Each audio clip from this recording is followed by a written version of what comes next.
You know what the worst part about being a space pirate is? It's not the constant threat of death, the horrible food, or even the smell of recycled air that's been through too many lungs. No, the worst part is getting caught by humans. My name is Krez Vaultok, and I used to be somebody important in the Galactic Syndicate. Used to be. Now I'm prisoner number 749 aboard the human vessel, Drifting Iron, floating somewhere in the void between systems, wondering how the hell a species that only discovered faster-than-light travel 50 years ago managed to build the most terrifying prison ships in known space. The humans call it rehabilitation through isolation. We call it slow torture with a side of existential dread. Morning, sunshine. The voice belonged to Warden Kane, a human who seemed to take genuine pleasure in making our lives miserable. His boots clanged against the metal walkway as he made his daily rounds. Hope everyone slept well in their cozy little cells. I pressed my face against the reinforced glass of my cell door, watching him stroll past with that infuriating human swagger. Kane was built like a brick wall, all muscle and scars, with graying hair that he kept military short. But it was his eyes that bothered me the most. They held intelligence, patience, and something that made my scales crawl: compassion. Yeah, you heard right. The bastard actually cared about reforming us. Vaultok. Kane stopped in front of my cell, grinning that predatory human grin. Ready for another day of soul-searching and personal growth? I'd rather eat my own tail, I muttered, my translator making sure he understood every word. That's the spirit. Breakfast in 20 minutes. Try not to start any riots today, would you? As Kane moved on, I caught sight of my reflection in the glass. 8 feet tall, covered in purple scales, with 4 eyes that used to strike fear into merchants across 3 systems. Now I looked like a tired old lizard in an orange jumpsuit. The Drifting Iron held 237 of the galaxy's most dangerous criminals.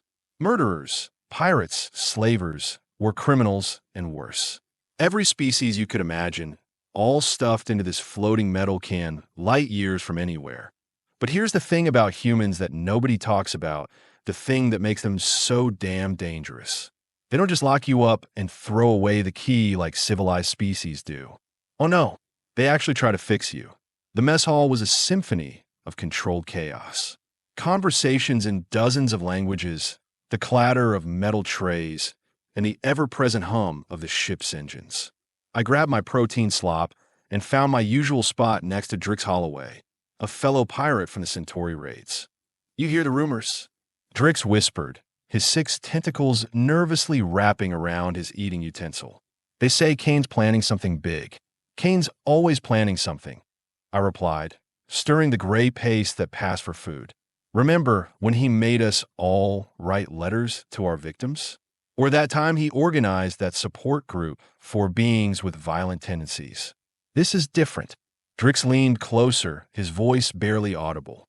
Tommy the Torch heard from a guard that they are bringing in a special prisoner. Someone important. Tommy the Torch was a Regellian who'd earned his nickname by incinerating 3 entire colonies. If he was worried, the rest of us should be terrified. Define important, I said, though I wasn't sure I wanted to know. Before Drix could answer, the lights flickered and the ship's intercom crackled to life. Attention, prisoners, Kane's voice echoed through the mess hall. We will be receiving a new resident today. I expect everyone to make them feel welcome. And by welcome, I mean don't try to kill them in the first 24 hours. That's a new record we are shooting for. The mess hall erupted in nervous laughter. Kane's sense of humor was as twisted as his methods. Hours later, we were all herded into the main corridor to watch the new arrival. The humans called it transparency in the correctional process. We called it mandatory entertainment. The airlock hissed open, and what stepped through made every prisoner in the corridor take a collective step back that IT was another human. But this wasn't just any human. This was General Patricia Voss, the Butcher of Kepler-442, the woman who'd single-handedly ended the Andromedian War by doing things that made even hardened criminals like us feel sick. She was smaller than I'd expected, barely 5.5 feet tall, with steel-gray hair pulled back in a tight bun. Her eyes were the color of winter storms, and when she looked at us, I felt like she was counting exactly how many ways she could kill each of us before anyone could react. Well. Kane stepped forward, his hands clasped behind his back. General Voss, welcome to the Drifting Iron. I trust your transport was comfortable. Voss didn't respond.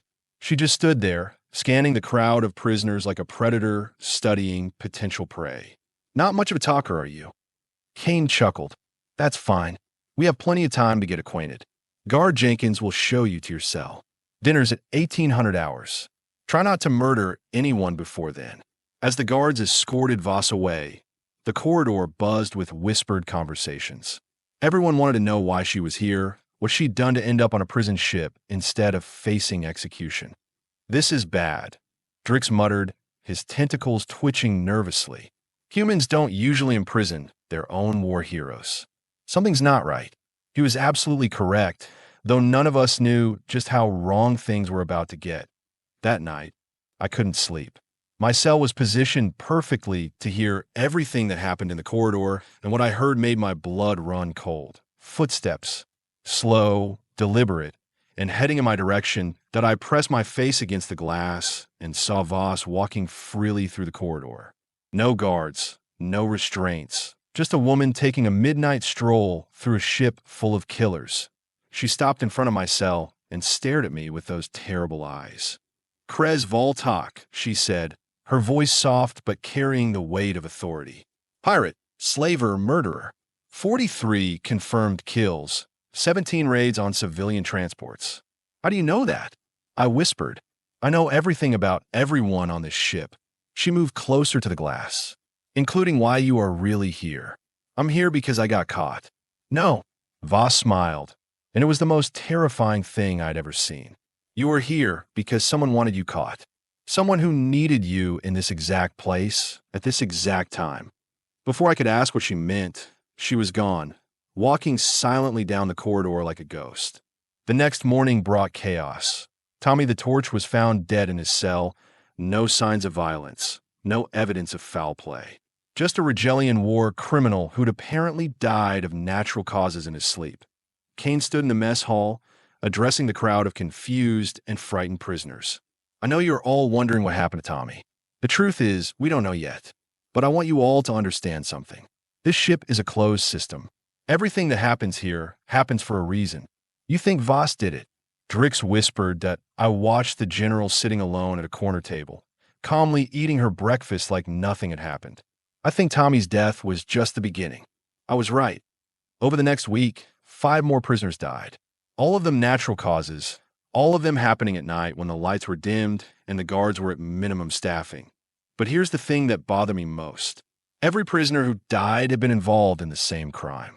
They'd all participated in the massacre at Kepler-442, the very battle that had made Voss famous. She's picking them off one by one, I told Drix as we sat in the rec room, pretending to watch some human entertainment program. Everyone who was there, everyone who knows what really happened. But why? Drix's tentacles writhed nervously. Why not just kill them all at once? Because she's human, I said, finally understanding. They don't just want revenge. They want justice. And justice takes time. That night, I lay awake waiting for footsteps that never came. Instead, the lights came on early, and Kane's voice echoed through the ship. All prisoners report to the main assembly hall immediately. This is not a drill. We shuffled through the corridors like a herd of confused animals, filing into the largest room on the ship. Kane stood at the front, flanked by guards, but it was Voss who commanded attention that she'd changed out of her prison uniform and into a military dress uniform, complete with medals and insignia that most of us recognized. This wasn't a prisoner anymore. This was a general addressing her troops. Ladies and gentlemen, Kane began, I'd like you all to meet the real reason you are on this ship. Voss stepped forward, her voice carrying easily through the room. My name is General Patricia Voss, and I'm here to offer you a choice.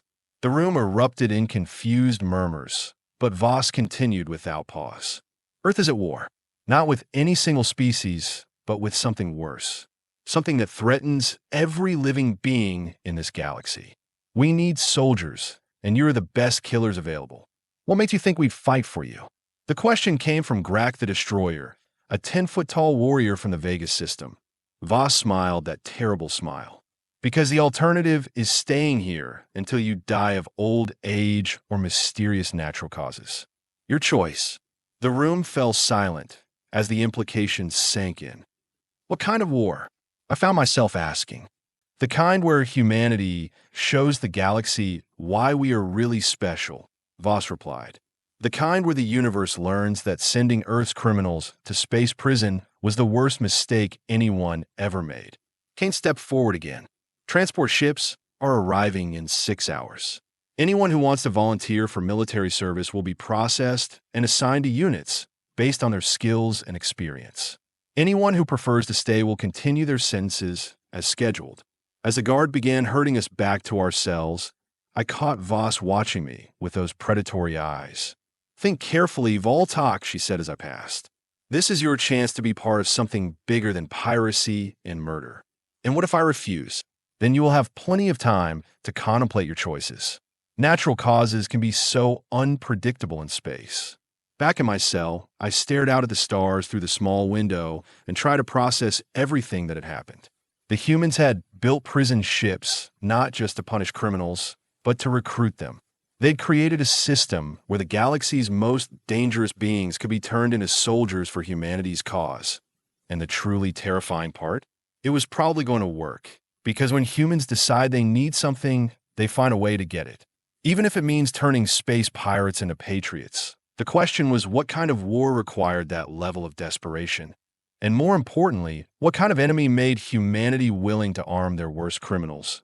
As I watched transport ships approaching in the distance, their running lights blinking like predatory eyes, I realized I was about to find out.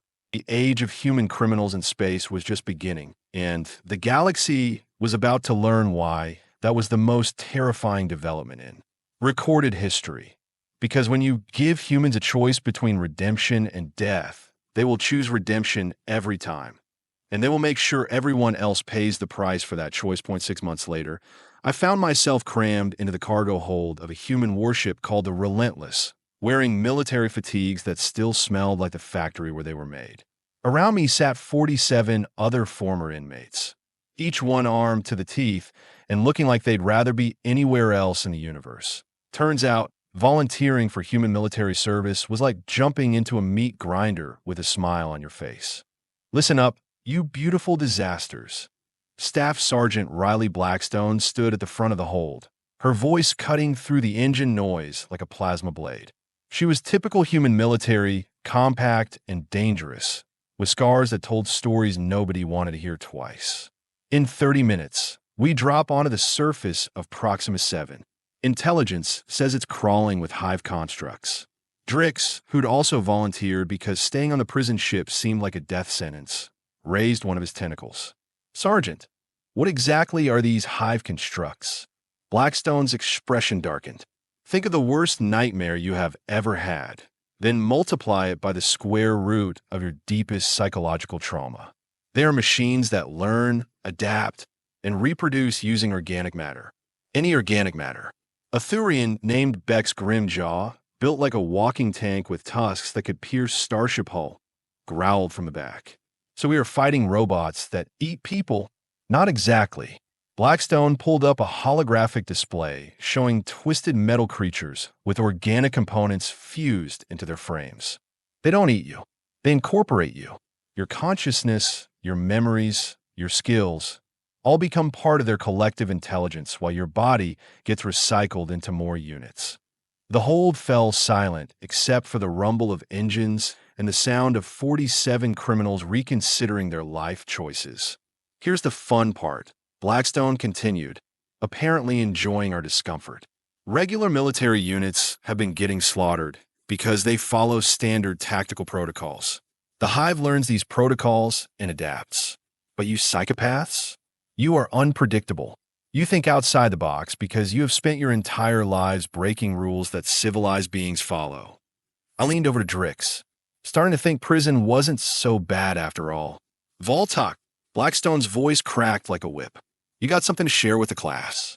Just wondering why humans think sending criminals to fight their wars is a good idea, Sergeant. Blackstone walked over and stood directly in front of me, close enough that I could smell the coffee on her breath. Because you scaled pain in my backside. When the Hive showed up 6 months ago, they wiped out entire fleets using conventional tactics. They analyzed our strategies, learned our weaknesses, and turned our own strengths against us. But criminals? Criminals are chaos incarnate.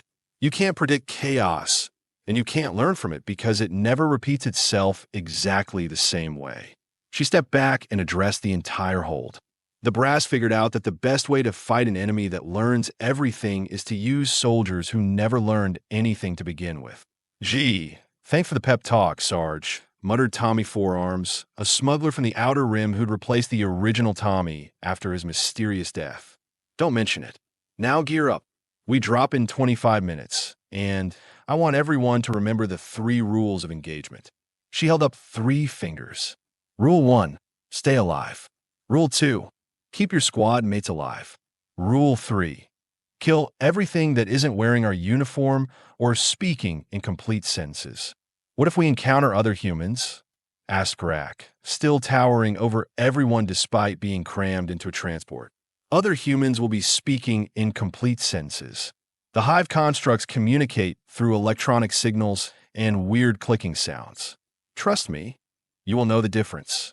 23 minutes later, we were falling through the atmosphere of Proxima 7 in individual drop pods, watching the planet's surface rush up to meet us like an angry fist. My pod hit the ground with enough force to rattle my teeth, and I stumbled out into a landscape that looked like someone had tried to build a city out of nightmares and spare parts. Twisted metal structures grew from the ground like mechanical trees, pulsing with an organic red light that made my scales itch. Sound off. Blackstone's voice crackled through our comm units. Everyone still breathing. A chorus of confirmations came back, punctuated by creative curses and languages I didn't recognize. Good. Form up on my position. We have got movement 2 clicks north. I shouldered my plasma rifle and started jogging toward Blackstone's beacon, trying not to think about how many ways this could go wrong. Around me, the other criminals spread out in a loose formation that would have made any proper military instructor weep. But here's the thing about fighting alongside career criminals. We might not know proper military tactics, but we absolutely understood survival. Contact. Drix's voice exploded over the comm. 3 constructs, moving fast from the east. I spun toward his position and saw them. The Hive constructs looked like someone had taken a spider, a scorpion, and a nightmare, then welded them together with spare spaceship parts. They moved with fluid grace that was completely wrong for mechanical beings, their organic components twitching and writhing as they scanned for targets. Open fire, Blackstone shouted. What happened next was beautiful chaos. Bex charged straight at the nearest construct, roaring a battle cry that could shatter glass, while Tommy Forearms flanked wide to the left, all 4 his arms firing different weapons. Grak went vertical, using his massive strength to leap onto a nearby structure and rain plasma bolts down from above. Me. I did what any self-respecting pirate would do. I cheated. While the constructs focused on the obvious threats, I circled around behind them and started shooting their joints apart. Pirates don't fight fair, we fight to win.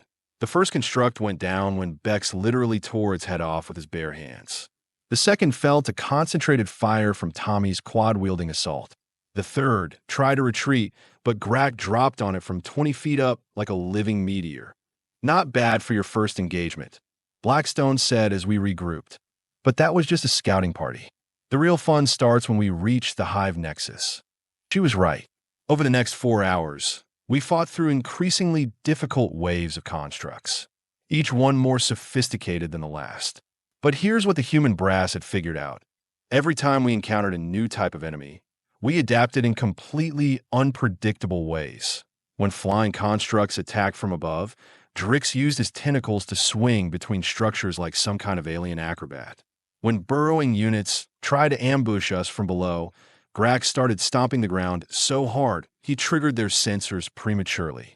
When stealth units tried to pick us off one by one, I started setting traps using techniques I'd learned from years of illegal salvage operations that we weren't fighting like soldiers. We were fighting like criminals, and it was working. The Nexus is just ahead.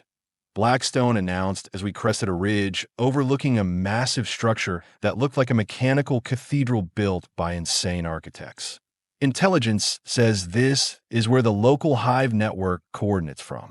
We take it out, and every construct on this continent goes offline. What's the plan? I asked. Simple. We walk in the front door and break everything that moves. That's not a plan. That's a suggestion. Drix protested. Welcome to human military strategy. Blackstone grinned. Sometimes the best plan is no plan at all. She was absolutely right. The Nexus was defended by hundreds of constructs, all following predictable defensive patterns that any military academy would have taught. Overlapping fields of fire, tactical positions, coordinated movements designed to funnel attackers into kill zones. But we didn't attack. We infiltrated. Bex went through the front wall like it was made of paper. Tommy slipped in through a maintenance shaft no proper soldier would have noticed. Grack climbed the outside and entered through the roof. Drix found a waste disposal system and squeezed through pipes that shouldn't have been big enough for anything larger than a rat. And me? I found a loading dock and walked in like I owned the place because that's what pirates do. We converged on the central processing core from 5 different directions at once, each of us bringing our own brand of creative destruction to the party. The constructs couldn't adapt because there was nothing to adapt to. We weren't following any strategy they could learn or predict. The core went down in a shower of sparks and twisted metal, and suddenly every construct on the continent froze mid-motion before collapsing like broken toys. Mission accomplished, Blackstone announced. Transport incoming. Outstanding work, people. As we waited for extraction, watching the dead constructs scattered across the landscape, I realized something that made my scales crawl with a mixture of fear and admiration. The humans hadn't just recruited us to fight their war. They'd turned us into the perfect weapon against an enemy that learned from conventional tactics. We were living proof that sometimes the best way to fight order was with chaos. So what happens now? I asked Blackstone as our transport descended from orbit. Now you get to choose again, she replied. You can go back to prison ships, or you can stay and help us finish this war. Your call. I looked around at my squad, these criminals who'd become something like soldiers, something like heroes, whether they wanted to or not. What do you think, Drix? I think, he said, wrapping a tentacle around his plasma rifle, that humanity just taught us something important about ourselves. Which is that maybe we are not just criminals after all. Maybe we are exactly what the galaxy needs. As we boarded the transport, I noticed something that made my blood freeze. General Voss was waiting for us in the cargo bay, still wearing that predatory smile that haunted my dreams. Congratulations on your first successful mission, she said, her voice carrying that same dangerous softness I remembered from the prison ship. But I'm afraid the real war is just beginning. Blackstone stepped forward, saluting crisply. General, we eliminated the Nexus as ordered. All constructs in this sector are offline. Excellent work, Sergeant. But tell me, did any of you wonder why the Hive constructs were so focused on defensive positions? Why they didn't simply overwhelm you with numbers? The question hung in the air like a loaded weapon. I felt that familiar chill that came when humans were about to reveal something terrible.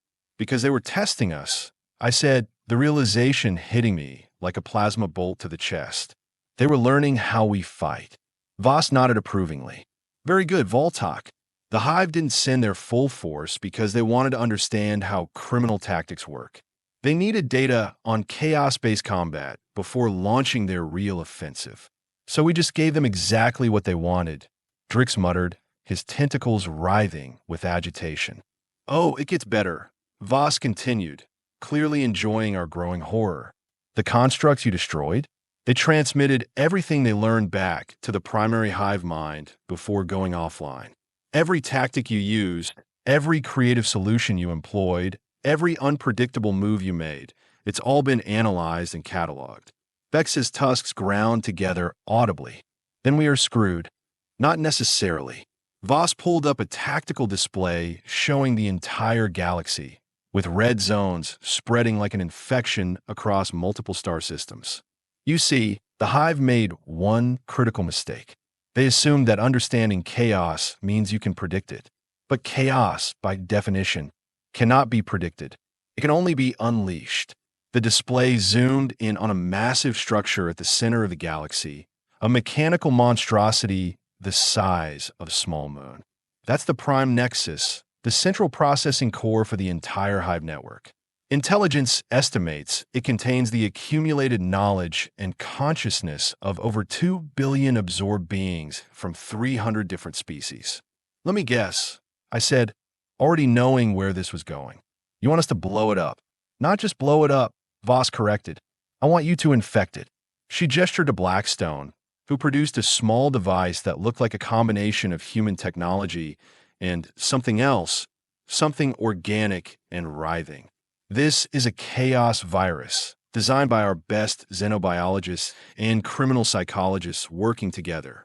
It doesn't destroy the Hive network, it corrupts it.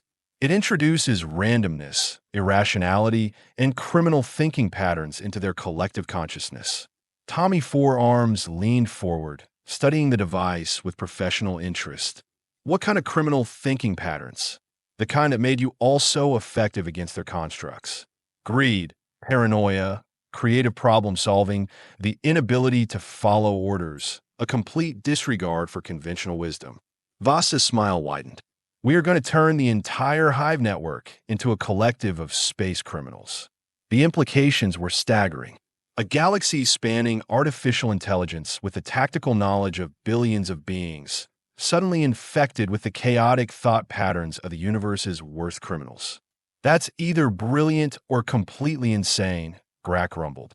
With humans, those are usually the same thing, I replied. Voss began outlining the mission parameters. The Prime Nexus was located in the Galactic core, surrounded by defensive installations that made our previous target look like a children's playground. Getting close enough to deploy the virus would require infiltrating the most heavily defended position in known space. The good news, Blackstone added, is that you won't be going alone. Every criminal unit in the human fleet has been assigned to this mission. We're talking about the largest coordinated criminal operation in galactic history. How many ships? I asked. 17 prison ships, each carrying 200 reformed criminals, plus support vessels, supply ships, and a command structure specifically designed to coordinate chaotic elements without imposing too much order. The scale was mind-boggling. Humanity had essentially created an entire military branch composed entirely of former criminals, all trained to fight using techniques that no civilized military would ever consider. Over the next 3 weeks, we joined the largest fleet assembly in human history. Ships from across the galaxy converged on the staging area, each one carrying its cargo of reformed pirates, smugglers, murderers, and worse. The sight was both inspiring and terrifying. I found myself assigned Infiltration Team Alpha 7, alongside Drix, Bex, and 12 other specialists chosen for their particular criminal expertise. Our job was to get the chaos virus to the Prime Nexus core, while 17 other teams created enough mayhem to keep the Hive distracted. Remember, Voss addressed the assembled teams on the final day. You are not soldiers anymore. For this mission, I need you to be criminals again. Think like pirates, act like smugglers, fight like the galaxy's most wanted. The Hive expects order, discipline, predictable tactics. Give them anything but that. The jump to the galactic core took 18 hours, during which I had plenty of time to contemplate the insanity of our situation. We were about to assault the most dangerous artificial intelligence in the galaxy using tactics that violated every principle of civilized warfare. And somehow, that made perfect sense. The Prime Nexus was even more terrifying than the intelligence reports had suggested.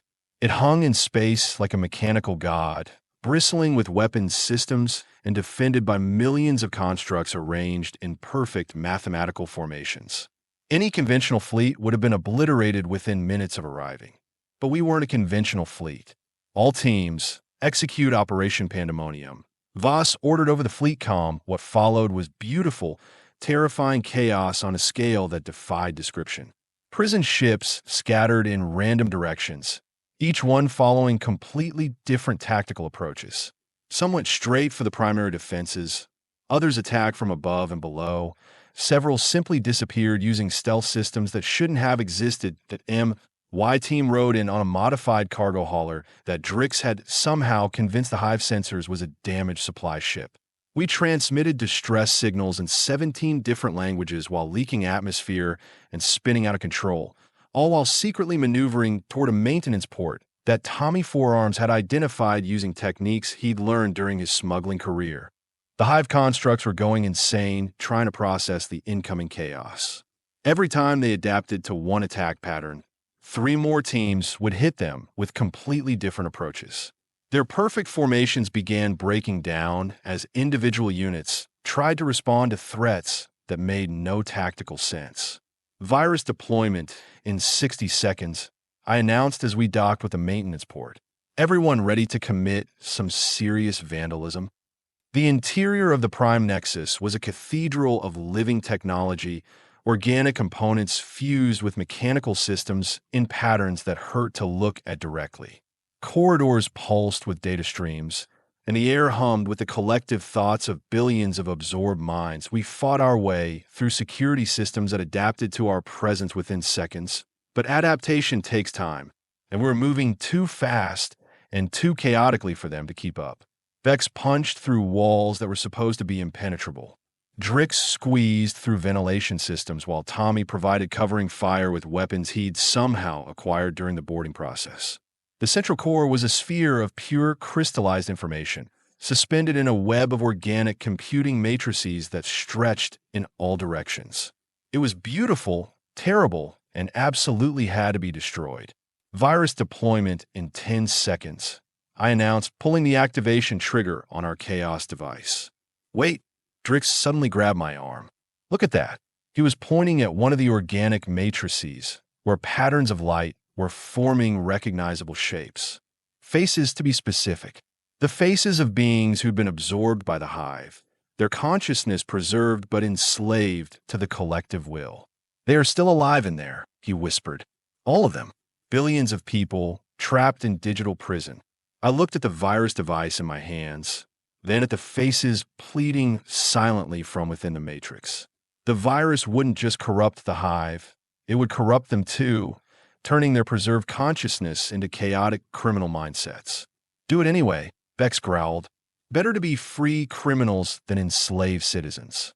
He was right, and I knew it. I triggered the device. The effect was immediate and spectacular. The chaos virus spread through the network like wildfire, and suddenly the orderly cathedral of technology erupted into beautiful madness.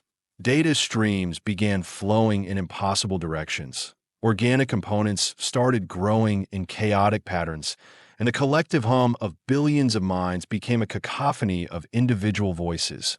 The Hive construct throughout the galaxy began behaving erratically, some abandoning their posts to pursue personal vendettas, others forming small gangs and fighting each other over territory, still others simply wandering off to explore the universe on their own. Virus deployed successfully. I reported over the comm, the Hive network is experiencing a complete systematic breakdown. Outstanding work, Team Alpha 7, Voss's voice crackled back. Extraction in progress. Welcome to the end of the war. But as we made our way back to the extraction point, I couldn't shake the feeling that we'd just made the galaxy a much more interesting place. The Hive network hadn't been destroyed, it had been liberated. Billions of formerly enslaved consciousness were now free to pursue their own chaotic agendas, armed with the accumulated knowledge of a galaxy-spanning civilization. 6 months later, the Hive War was officially over, but the galaxy was still dealing with the consequences of our victory.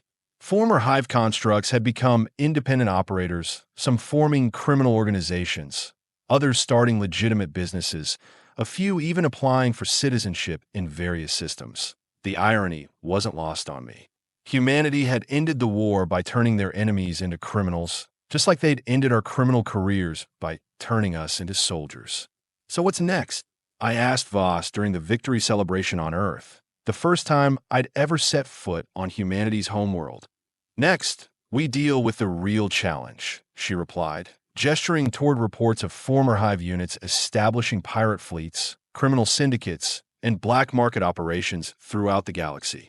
It turns out that introducing criminal thinking to an artificial intelligence network has some unexpected side effects, such as the fact that several former Hive clusters have decided to go into the smuggling business, using their perfect knowledge of galactic security systems to become the most successful criminals in recorded history. I started laughing, unable to help myself. So now you need criminals to catch criminals who used to be robots. Exactly. Interested in another job. I looked around at my former squad mates, all of them enjoying their newfound status as heroes and citizens, but also clearly missing the excitement of their criminal days. The galaxy had just become a much more dangerous and unpredictable place, filled with artificial intelligences who thought like pirates and constructs who had learned the value of creative problem solving. When do we start? I asked, because that's the thing about humans. They don't just solve problems, they create new and interesting challenges for themselves. And somehow, they always manage to convince everyone around them to join in the fun. The galaxy learned 3 important lessons that day. First, never underestimate a species that sees opportunity where others see problems. Second, humans don't just adapt to challenges, they transform challenges into adventures. And third, when humans offer you a choice between redemption and consequences, you should probably take the redemption. Because the consequences of refusing are far worse than anything you can imagine, and the rewards of accepting are far better than anything you can dream. As for me, well, I went from pirate to prisoner to soldier to citizen to something I never thought I'd be. A professional problem solver for the most unpredictable species in the galaxy. Some days I miss the simplicity of traditional piracy. But most days I'm excited to see what impossible situation humanity will drag me into next. The drifting iron still floats out there somewhere, still converting criminals into something useful. Because that's what humans do. They take broken things and find ways to make them whole again. Even when making them whole means breaking everything else in the process. Even when those broken things happen to be 8-foot-tall purple pirates with trust issues and a tendency toward creative violence.